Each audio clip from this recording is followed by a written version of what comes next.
Zdrova! Hi, and thank you for joining me for this short talk. Friends, today I really wanted to sum up this idea that I've mentioned in many of my lectures, but never really try to compress it in 2 minutes. The idea that it was ultimately Jewish mysticism that gave birth to the notion we have today of secular Judaism.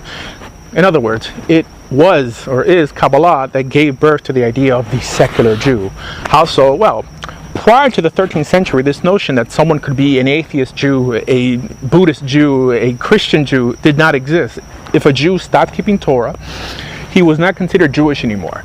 Why did everything change post the 13th century? Because we know this idea doesn't appear in Torah, it doesn't appear in Tanakh, it doesn't appear in Talmud Yerushalmi, Talmud Bavli, Tosefta, on and on. In other words, it doesn't appear by Chazal. Why the 13th century? Because it was in the 13th century that the book of the Zohar came to existence. In other words, the Zohar classified someone Jewish because of the supposed soul that he was endowed with, not by what he believed or how that person behaved, which is how the Torah classified you. Now, halakha does consider you Jewish if your mother is Jewish for legal purposes, but this has no spiritual ramifications to it. In other words, all it meant is that you were liable for all the mitzvot that you broke and that your kiddushin was still valid, but it didn't mean that you were spiritually chosen or gifted like the Hasidim or the Mikubalim teach it means today, that what makes you Jewish is not what you believe or how you behave, but just the notion of having a Jewish mother and being endowed with some supposed Jewish soul, an idea that, again, does not appear before the 13th century. Before the 13th century, if someone stopped keeping Torah, their family would sit Shiva. They would mourn. Why? Because that Jew was lost. But not post the 13th century. Now you have Jews who stand on street corners asking everyone, are you Jewish? Are you Jewish? Are you Jewish? To put on tefillin. Assuming this person knows nothing about Judaism, asking if they're ethnically Jewish, not if they keep Torah or they're interested in keeping Torah.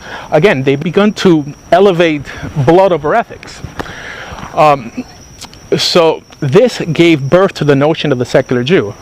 So post the 13th century, Kabbalists would go around telling secular Jews who were not religious that, you know what, you're special. Not by what you believe or how you behave, but just because of the soul within you.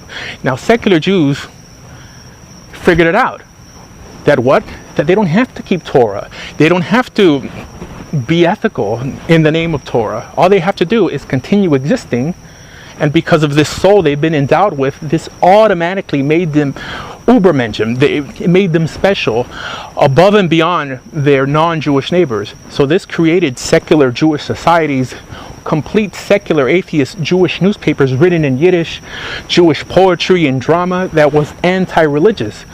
Although it was still called Jewish, it gave birth to Zionism, secular Zionism, right? I mean, Zionism initially was a secular pursuit by secular atheist Jews who still insisted that their children marry Jewish and spoke Yiddish and in some way had some tie to this culture they have created that was ultimately anti-Torah but still called Jewish.